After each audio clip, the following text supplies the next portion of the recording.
আসসালামু আলাইকুম বন্ধুরা, আজকে 6টা রোজা কমপ্লিট হয়ে গেল। আজকে বরের জন্য ইফতার কেটে দিয়েছি। এই যে এখানে আছে শরবত, তারপরে আছে ছোলা সিদ্ধ, লেবু, শশা, ওখানে আছে তরমুজ, শশা, আঙুর ফল, খেজুর, কমলা লেবু।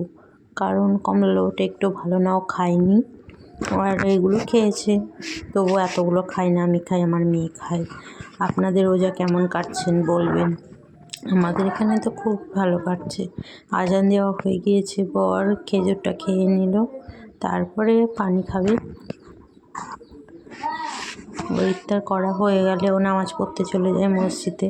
আমাদের এখানে মসজিদে ইফতারের ব্যবস্থা থাকে, তবুও যায় না, বলে যে না, যাব না, আমার ভালো লাগে না। পরে যাবে বলেছে, কদিন পর থেকে ও আবার যাবে ইফতার করতে মসজিদে। এখন প্রথম রোজাগুলো ও বাড়িতে ইফতার করবে বলেছে। আপনারা সবাই কেমন আছেন বলবেন। বাই।